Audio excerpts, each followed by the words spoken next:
বরং কখনো কখনো এমন হয় যে আলেমরা বুঝায় একটা, পোড়া কপাল বুঝে আরেকটা। কোনো কোনো পোড়া কপালের অবস্থা তো এতটা নাজুক যে আলেমরা চান তাকে দিন বুঝাইতে, আর পোড়া কপাল চায় খেলতে। আলেমরা বলে বুঝ, পোড়া কপাল বলে খেলা হবে আসো। বউ যদি রাগী হয়, জামাইও যদি রাগী হয়, তো ওই সংসার টিকানো বড় মুশকিল। আল্লাহ কাউকে কাউকে আটকায়া দিবেন, ফেরেশতাদেরকে বলবেন ওয়াকিফুহুম, এগুলারে ধর, আটকা, ইন্নাহুম মাসউলুন, এগুলারে জিজ্ঞেস করতে হবে, আটকা।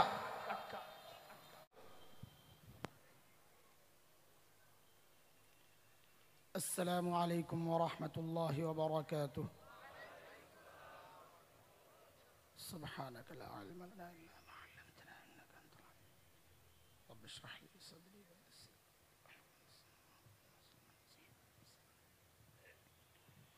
আলহামদুলিল্লাহ,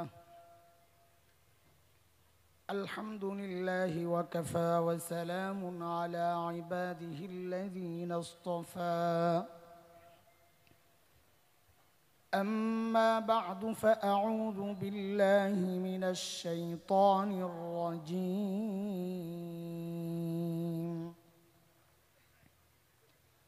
بسم الله الرحمن الرحيم.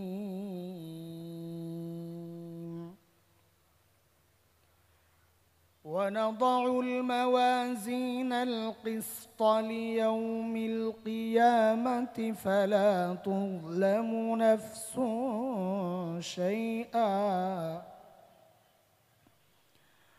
وإن كان مثقال حبة من خردل أتينا بها وكفى بنا حاسبين.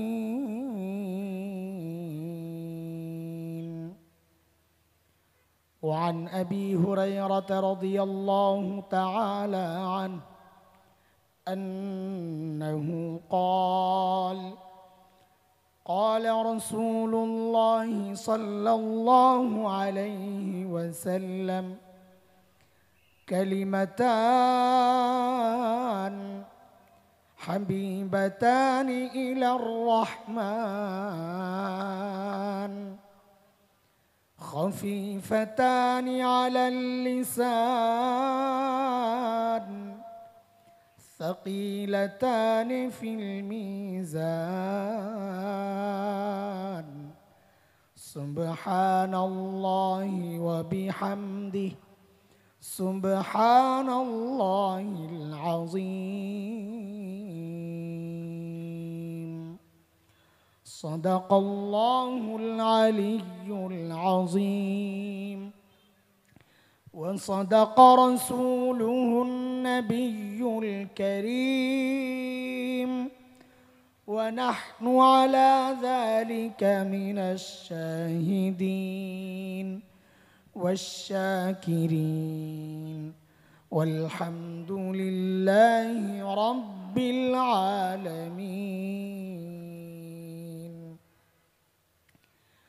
জামিয়া মাহমুদিয়া ইসলামিয়া কর্তৃক আয়োজিত বুখারীর শেষ সবক পাঠদান এবং ছাত্রদের দস্তারবন্দি উপলক্ষে অনুষ্ঠিত আজকের এই ইসলামী মহাসম্মেলন,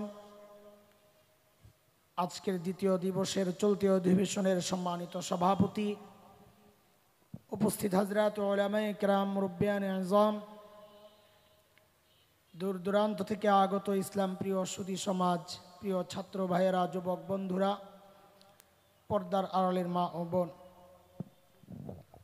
আল্লাহ সুবহানাহু ওয়া তাআলার অশেষ মেহেরবানি, করুণা, দয়া, যে মহান মালিক লাখো কোটি মানুষ থেকে বাছাই করে দিন এই মজলিসে আমাকে আপনাকে একত্রিত করেছেন, এটা মালিকের অনেক বড় দয়া আর করুণা। কুরআন আল কারীমের মধ্যে আল্লাহ সুবহানাহু ওয়া তাআলা বলেছেন, দিন বুঝার জন্য আমি যার দিলটা খুলে দেই, দিন মানা, দিন শেখা, দিন জানার মানসিকতা যাকে দান করি, ওই বান্দা সারাক্ষণ আমার স্পেশাল নূরের আওতায় থাকে। মালিক বলেন, দুর্ভাগ্য তার জন্যে যার দিল শক্ত, দিন বুঝে না, বুঝতে চায় না। বরং কখনো কখনো এমন হয় যে আলেমরা বুঝায় একটা, পোড়া কপাল বুঝে আরেকটা। কোনো কোনো পোড়া কপালের অবস্থা তো এতটা নাজুক যে আলেমরা চান তাকে দিন বুঝাইতে, আর পোড়া কপাল চায় খেলতে। আলেমরা বলে বুঝ, পোড়া কপাল বলে খেলা হবে আসো। এই বোকাকে কে বুঝাবে যে দিন খেলার জিনিস না, দিন বুঝার জিনিস। বুঝার জিনিস বুঝতে হয়, খেলার জিনিস আলাদা, ওইটা নিয়ে খেল, তোর খেলার সাথে কেউ শরীক হতে রাজি না। বাকি দিন এটা খেলার জিনিস না, এটা বলেন যারা বুঝে না, দুর্ভাগ্য তাদের জন্যে। আল্লাহ বলেন এরা স্পষ্ট গুমরাহিতে নিমজ্জিত। সূরা জুমার আয়াত নম্বর 22 রব্বে করিম বলেন, أفمن شرح الله صدره للإسلام فهو على نور من ربه فويل للقاسية قلوبهم من ذكر الله أولئك في ضلال মুবিন।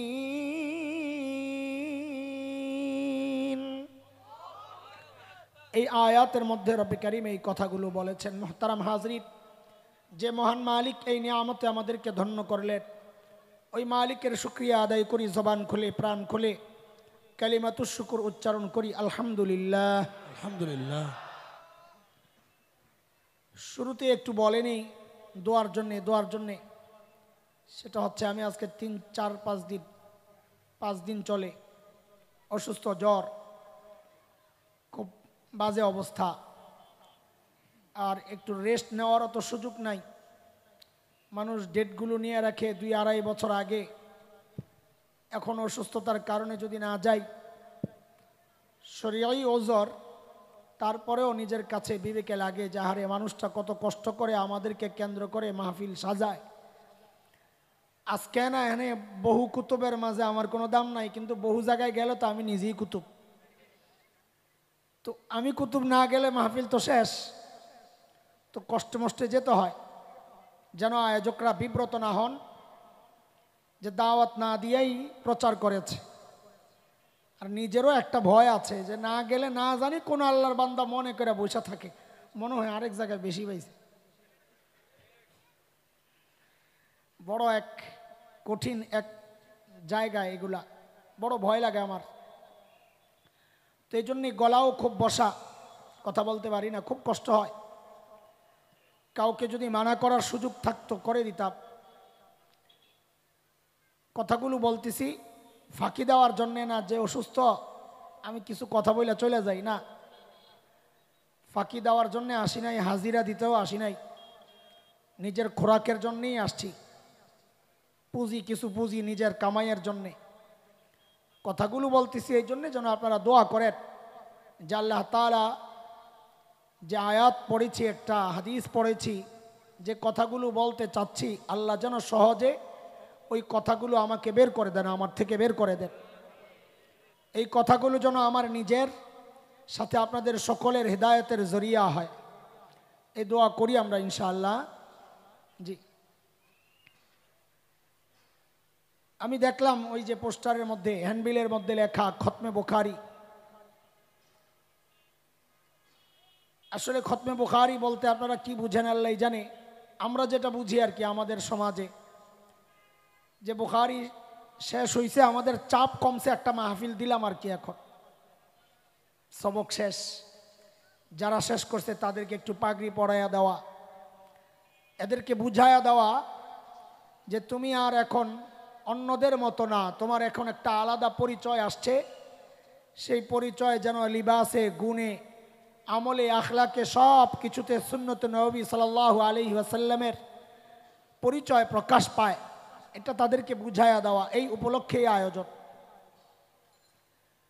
কাজে ওই যে বিদাত এটা সেটা ওই লাইনের কথাবার্তা একটু কম বলা দরকার। এই শব্দ দেখলে এখন আওয়াজ উঠছে যে বেদাত বেদাত বেদাত। আরে ভাই বেদাত কি, আমি কি করতেছি আগে এটা বুঝো, আমার কাজটা আগে বুঝানো, তারপরে বেদাত বলো। আমি বলতেছি বুখারীর খতম মানে সবক শেষ হয়েছে, এখন আমরা ফ্রি হয়েছি, এই উপলক্ষে একটা মাহফিল করতেছি। এলাকার মানুষরে কি বুখারী পড়াবো, এরা কি বুঝবে? ছাত্রদেরকেও পাগড়ি দিয়ে বিদায় দিতেছি, এই হলো উপলক্ষ। এখন তুমি বেদাত খুঁজে বাইর করো কোন জায়গায়। বাকি ইমামে বুখারী রহমতুল্লাহ আলাই তার কিতাব শেষ করার সময় যে আয়াতে কারিমার আংশিক এনেছেন আর যে হাদিসটা এনেছেন শেষ হাদিস হিসেবে, আমি ওই আয়াতটার পুরাটা সূরা আম্বিয়া আয়াত 47 ওই আয়াত পুরাটা এবং ওই হাদিসটা আপনাদের সামনে পাঠ করেছি। আল্লাহর কাছে তৌফিক চাই যেন আমার আপনার উপকার হয় এমন কিছু কথা আল্লাহ বের করে দেন। ছাত্রদেরকে ওস্তাদরা বুখারীর হাদিস পড়াইছেন একরকমভাবে, এই আয়াতের তর্জমা বিশ্লেষণ করেছেন একরকমভাবে। ওইভাবে করলে আপনারা বুঝবেন না, সাধারণরা, আলেমরা না, আলেমদেরকে বলছি না, আপনারা যেভাবে বুঝেন। আমিও পাবলিক, এলেম কালাম কম, আপনারাও পাবলিক, পাবলিকে কিছু কথাবার্তা আজকে বুখারীর শেষ আয়াত আর হাদিস নিয়ে একটু হোক ইনশাআল্লাহ। ওই বেটারা তো সারাদিনই আসা যাওয়া করে না, আমরা যে যাই আপনাকে উপরে দিয়েই যাই। তোমার সবসময় আম করে বদ্ধই দেন আপনার আল্লাহ। এই যে এখন যেরকম লাগতেছে আমার, ও ভাই মাইকওয়ালা, আমি তো দুর্বল, একটু বাড়াইয়া দেহ তো, কোঁত না করা পর্যন্ত একটু বাড়াও, কোঁত যেন না করে। আবার বউ যদি রাগী হয়, জামাইও যদি রাগী হয়, তো ওই সংসার টিকানো বড় মুশকিল। তো কোনো মাহফিলে যদি যাইয়া দেখি, আমিও গলা ভাঙ্গা পাবলিক সারা জীবন, আজকে একটু বেশি আর কি, মাইকও যদি দেখি গলা ভাঙ্গা, তো ওই সংসার টিকানো যত কঠিন। তাই জন্য তুই সোজা হ। এবার ঠিক আছে আলহামদুলিল্লাহ। মুহতারাম হাজরিন, আমি যে আয়াতে কারিমা তিলাওয়াত করেছি, মালিক বলছেন ওয়ানাদাউল মাওয়াজিনাল কিসত ونضع الموازين القسط ليوم القيامة فلا تظلم نفس شيئا। নামাজে দাঁড়ায় দাঁড়ায় নিয়ত করছিলাম, আমাদের ইমাম সাহেব আজকে যে তেলাওয়াত করেছেন, আফালা ইয়ালামু ইযা বুসিরা মা ফিল কুবুর ওয়া হুসিলা মা ফিস সুদূর ইন্না রাব্বাহুম বিহিম ইয়াওমাইযিল লাখাবীর। এই আয়াত তেলাওয়াত করব মনে মনে ভাবছিলাম যে যাক, একটা আলোচনার বিষয় তো পাওয়া গেছে, ইমাম সাহেব দিয়ে দিছে। এখানে বৈশা আর দেখি হ্যান্ডবিলে আরেক কথা লেখা, তো ভাবলাম যে দুইটারই মিলা মনে যা করে আল্লাহ, হ্যান্ডবিল রে আর ইমাম সাহেবের তিলাওয়াত রে। এটাই আজকের বয়ান ইনশাআল্লাহ। আল্লাহ তাআলা বলতেছেন ওয়ানাদাউল মাওয়াজিনাল কিসত, আমি কিয়ামতের দিন ইনসাফের দাঁড়িপাল্লা কায়েম করব, হিসাব হবে হিসাব। লিয়াউমিল কিয়ামাহ, কিয়ামতের দিন। ফালা তুজলামু নাফসুন শাইআ, ওই হিসাব কায়েমের ক্ষেত্রে কারো উপর বিন্দু মাত্র জুলুম হবে না, বিন্দু মাত্র না, কমও দেওয়া হবে না, বেশিও দেওয়া হবে না। এতটা পুঙ্খানুপুঙ্খ হিসাব হবে।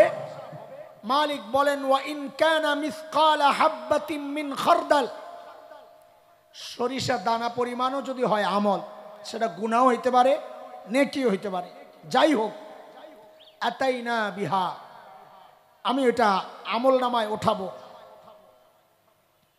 ওয়াকাফা বিনা হাসিবিন, নতুন করে সিদ্ধান্ত দেওয়ার দরকার নাই, ওই আমল নামা দেখলেই বোঝা যাবে হিসাব কি হবে, এটাই যথেষ্ট। এই হইল আয়াত। আমিও তিলাওয়াত করছি, তর্জমাও করছি, অথচ দেখেন আমার মধ্যেও কোনো ভাবান্তর নাই, তর্জমা করলাম তাও নাই। আপনাদেরও হালত মনে হয় এমনই, ভিতরের হালত তো আমার জানা নাই। অথচ হযরত সাহাবা একরাম রিদওয়ানুল্লাহি আলাইহিম আজমাইনদের সামনে এমন কোন আয়াত আসলে তো তারা অস্থির হয়ে যাইতেন, হায় কি হবে আমার।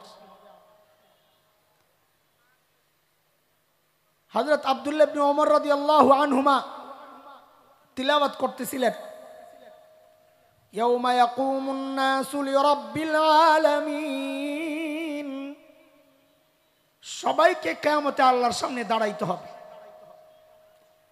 আব্দুল্লাহ ইবনে ওমরের মতো মানুষের কি চিন্তা,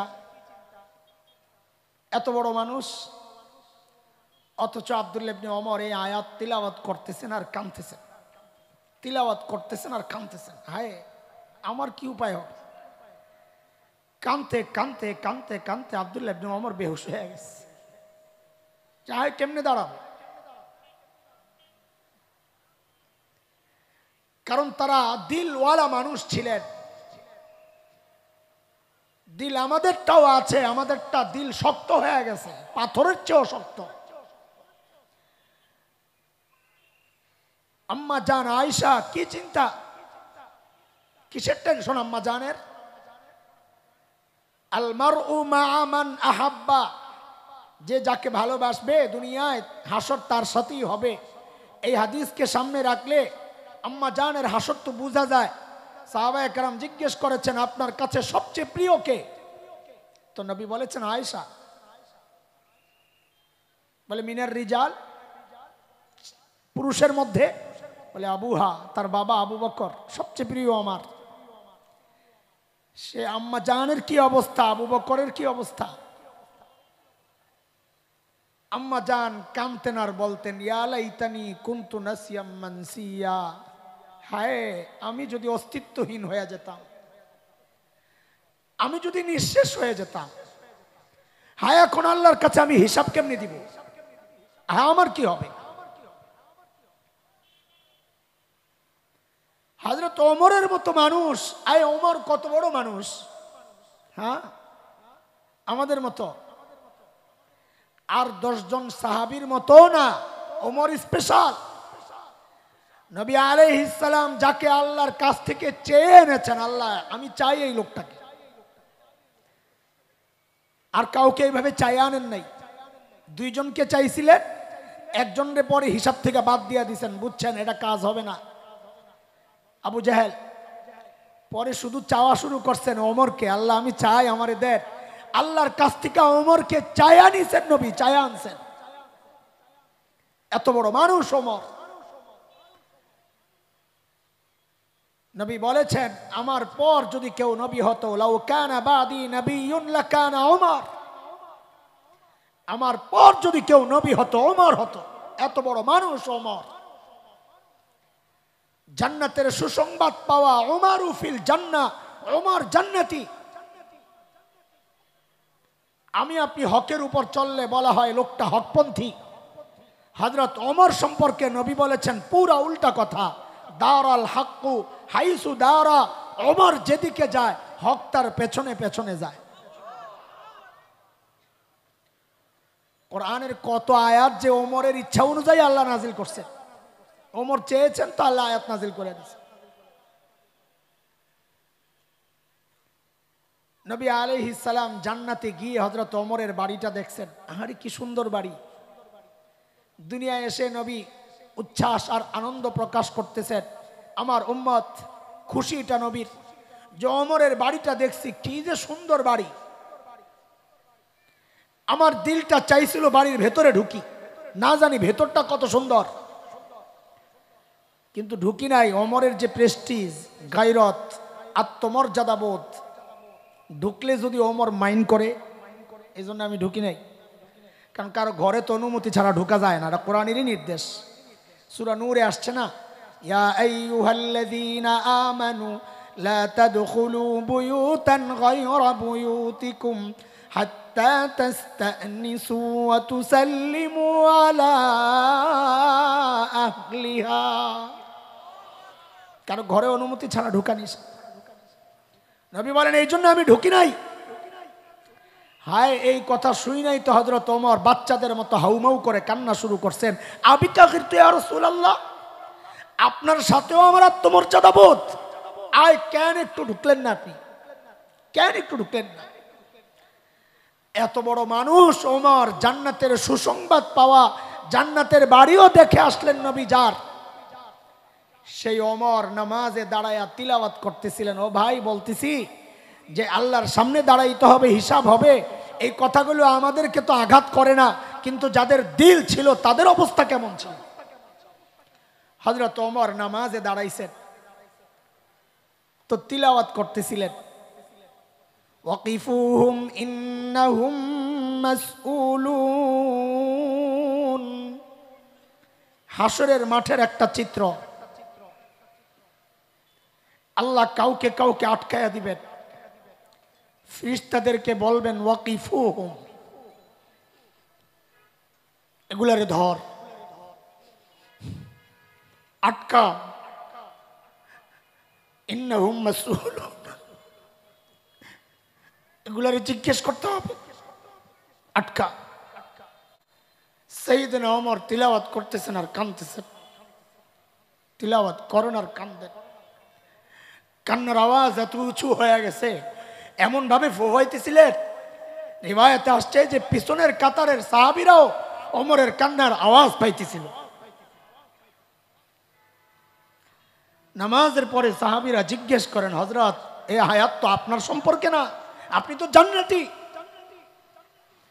নবী তো সুসংবাদ দিয়েছেন, ওমর ফিল জান্নাহ, ওমর জান্নাতি, এই আয়াত তো আপনার সম্পর্কে না। সাইয়েদনা ওমরের ভিতরে কলিজায় কি ভয় ঢুকছে, বলে আরে কি বিশ্বাস, যদি ডাক পড়ে গেল, যদি ডাক পড়ে গেল যে ওমরে আটকা, তো কি জবাব দিব? মৃত্যুর মুখে ওমর আবু লুলু মাজুসির ছেলে বিষাক্ত খঞ্জর দিয়ে পেটের মধ্যে চালাইছে, নারী বুড়ি বের হয়ে গেছে, কাপড় দিয়ে পেঁচায়া হযরত ওমরকে মসজিদে নববীর ফ্লোরে শোয়া দেওয়া হয়েছে। ওমর বেহুশ, আব্দুল্লাহ ইবনে ওমরের কোলে মাথা, একটু হুশ ফিরছে তো নামাজের খবর নিছেন। দিনের ব্যাপারে ওমর কতটা সিরিয়াস ছিলেন, দরজার দিকে তাকায়া দেখেন এক যুবকের কাপড় টাকনুর নিচে, ডাক দিচ্ছেন, আই এর ফাইলিজা, কাপড় ওঠা। নিজের এই অবস্থা, বিষাক্ত বিষের যন্ত্রণায় বেহুশ হয়ে গেছে, হুশ ফিরার সাথে সাথে এই অবস্থা। এরপর কি করলেন? আহারে আখিরাতের চিন্তা কিভাবে ঢুকছে কলিজায়। ছেলে আব্দুল্লাহ ইবনে ওমর রে বলেন, বাবা আমার মাথাটার একটু নিচে রাখো, কলির থেকে নিয়ে নিচে রাখো ফ্লোরে। মসজিদে নববীর ফ্লোর কি ছিল? পাকা, টাইলস করা, মোজাইক, বলেন না কি ছিল? সাইয়েদনা ওমরের মাথাটাকে নিয়ে ওই মাটির মধ্যে রাখা হলো। কোন ওমর? জান্নাতের সুসংবাদ পাওয়া, দুনিয়ার পাওয়ার কি? তো এটা তো গফুর দ্বারা পরিষ্কার হইল, রহিম না রয়ে গেছে। তো এখন ঢুকছে কয়টা নেকি? 100। আরে কথা বলেন, সবাই বলেন, নেকি ঢুকছে কয়টা? 100। আচ্ছা রাখেন, 100 পাইছেন ভাগে হুজুর। পুরা ঢাকার টপ টেরর, গডফাদার, সবচেয়ে বড় গুনাহগার, সারা জিন্দগি গুনাহ করছে 1 লক্ষ কোটি। কথার কথা, তুমি মনে চাইলে আরো বাড়ায় লইও। কত গুনার পরিমাণ কত? বলেন বলেন, জোয়ান পোলাবেন তোরা ক? 1 লক্ষ কোটি। হঠাৎ আমাদের কোন বুজুর্গ, আমার ভাই মুফতি মুশতাকুন নবী দামাত বারাকাতুহু মওলা আলিয়ার মজলিসে বসছে, তো ভাইয়ের কলিজা নিংড়ানো কথায় তারও কলিজায় যায় টাচ করছে।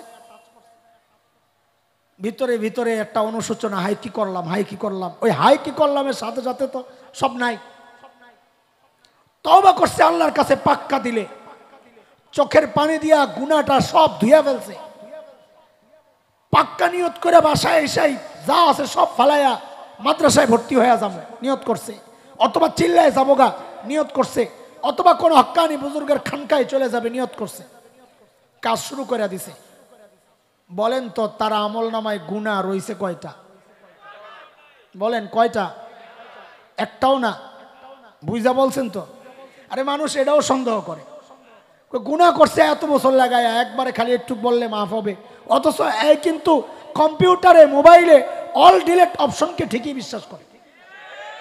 লিখতে লাগে 50 বছর, ডিলেট করতে অল ডিলেটে টিপ দিলে একবারে সব গায়ে, ওইটারে ঠিকই বিশ্বাস করে। কিন্তু আল্লাহর গফফার দিয়া আল্লাহ যে একবারে সব ডিলেট করতে পারে ওইটা বিশ্বাস করতে রাজি না। আজীব অবস্থা মানুষের। সে নিজের হাতের বানানো কম্পিউটারের অল ডিলেট অপশনে বিশ্বাস করে, অথচ মালিক নবী বলছেন আত্তাইবু মিনাজ যামবি কামাল্লা যামবালা, একজন প্রকৃত তওবাকারী আল্লাহর কাছে এতটা পবিত্র হয়ে যায় যেন জিন্দেগিতে সে কোনো গুনাহই করে নাই। আল্লাহও যে অল ডিলেটে টিপ দিতে পারেন দেন এটা বিশ্বাস করে না। পাক্কা দিলে তওবা করছে, এখন ওই টপটরের আমল নামায় গুনাহ রইছে কয়টা? কত গুনাহ ছিল? 1 লক্ষ কোটি গুনাহ একটাও নাই। মাশাআল্লাহ, তাইলে তো বুঝছো এটা তো গাফুর দিয়া পরিষ্কার হইল, বোনাস রয়ে গেছে না? এখন নেকি ঢুকছে কয়টা? 1 লক্ষ কোটি। আয় আল্লাহ, কেমন কারবার! আমার কামাল ভাই পাইছে কত? মাত্র। আরে এত বড় অপরাধী হইয়া পাইছে 1 লক্ষ কোটি। এটা কেমন কেমন লাগে না? এটাই আয়াতের তর্জমা। বলে কি? অপরাধী ছোট, অফারও এর জন্য ছোট। অপরাধী বড়, অফারও এই জন্য। বলো আমার সাথে আবার, অপরাধী যত বড় অফার, অপরাধী যত বড় অফার। বলে এটা কই পাইছেন? বলে এই আয়াতের তর্জমা। ইল্লা মান তাবা ওয়া আমানা ওয়া আমিলা আমালান সালিহা ফাউলাইক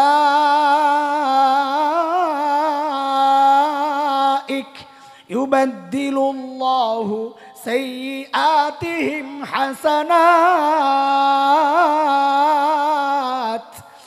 ওয়া কানা আল্লাহু গফুরা। সব গুনাহ মাফ, রহিমা, বোনাস দিয়ে দিছি। দোস্ত এবার শুনো, নবী বলেন কালিমাতান হাবিবাতান ইলার রহমান, রহমানের কাছে অনেক প্রিয়। বলে আল্লাহর কাছে না বইলা রহমানের কাছে প্রিয় কেন বললেন? তো নবী বলেন এই জন্যে বললাম, আমল তো ছোট্ট কিন্তু আমল নামা এটা অনেক বড় হবে। কয়টা কেন? কই যে রহমানের পছন্দ হয়ে গেছে, রহমানের কামই এটা, কাম কম মজুরি বেশি, কাজ কম। খফিফাতান আলাল লিসান, জবানে হালকা। পড়েন আমার সাথে, সুবহানাল্লাহি ওয়া বিহামদিহি, সুবহানাল্লাহিল আযীম, সুবহানাল্লাহি ওয়া বিহামদিহি, সুবহানাল্লাহিল আযীম। কষ্ট হইছে? নবী কয় যে আমি বললাম না কষ্ট হইব না, এই যে দেখো না কষ্ট হয় নাই, এটাই মূল কথা না। এরপরের যেগুলা এগুলা আমি বলবো কিন্তু আপনারা বুঝবেন না। তাইলে কেন বলবেন? আপনারা যে বুঝেন না এটা বুঝানোর জন্য। বুঝেন না এই কথা? জবানে হালকা কেন? কারণ আরবি অক্ষর ভাগ ভাগ আছে। কিছু অক্ষর আছে হরফ ইস্তিআলা, মোটা হরফ। এই হেফজখানার পোলা ভাই কথা ক, আছে আছে খোসা দক্তিন কেজ, হরফে ইস্তিআলা মোটা অক্ষর, এগুলা উচ্চারণ করা কঠিন। অথচ এই দুইটা বাক্যের মধ্যে একটা মাত্র জয়া ত জয়া, একটা হরফে ইস্তিআলা। নবী বলেন খফিফাতান আলাল লিসান, এই জন্য সোজা। আরবি অক্ষরের মধ্যে উচ্চারণ করা কঠিন হরফে সিদ্ধা, হরফে সিদ্ধার মধ্যে মাত্র একটা অক্ষর বা, সুবহানাল্লাহ। এ বা যেহেতু হরফে সিদ্ধার বাকিগুলার আর নাই, নবী বলেন খফিফাতান আলাল লিসান, এই জন্য উচ্চারণ করা সোজা। আরবি অক্ষরের মধ্যে সবচাইতে সহজ উচ্চারণ হইল হরফে লিন, ওয়াও ইয়া। হরফে লিনের শব্দই আছে, ওয়াও আছে, ইয়াও আছে। নবী বলেন খফিফাতান আলাল লিসান, এই জন্য সোজা। আরবি বাক্যের মধ্যে কিছু আছে ফেলিয়া, কিছু আছে ইসমিয়া। ফাইলিয়া কঠিন, ইসমিয়া সোজা, দুইটা বাক্য দুটোটাই ইসমিয়া। নবী বলেন খাফিফাতান আলাল লিসান, এই জন্য সোজা। আর ইসিমের মধ্যে কিছু আছে মুনসারিফ, কিছু আছে গায়রে মুনসারিফ। মুনসারিফ কঠিন, গায়রে মুনসারিফ, গায়রে মুনসারিফ কঠিন, মুনসারিফ সোজা। এই দুইটা বাক্যের একটাও গায়রে মুনসারিফ নাই, সবগুলাই মুনসারিফ। নবী বলেন খাফিফাতান আলাল লিসান। আমি এগুলো কইতে কইতে আপনারা একটাও বুঝি না, খামাখাম করে কি কয় না কয় বুঝেন না, যে ওইটা বোঝানোর জন্যই তো কইতেছে। অথচ এই কথাগুলো আমার মক্তবের বাচ্চারা বুঝে, আমার মিজানের বাচ্চারা বুঝে, আমার নাহমিরের বাচ্চারা বুঝে, প্রাথমিক শিক্ষায় যারা শিক্ষিত আমার ওই বাচ্চারা বুঝে। আপনি বুঝেন না, কিন্তু ভাবটালন বহুত কিছু জানি। এই হাদিসটাও বুঝাইতে পারুন না আপনারে, কষ্ট নিয়েন না। মজাক করে বলতেছি, আপনারা তো এখানে কেউ নাই, দূরের যারা যারা এরকম মনে করে তারা তো এখানে আসে না, কারণ এ নিজেই পারে।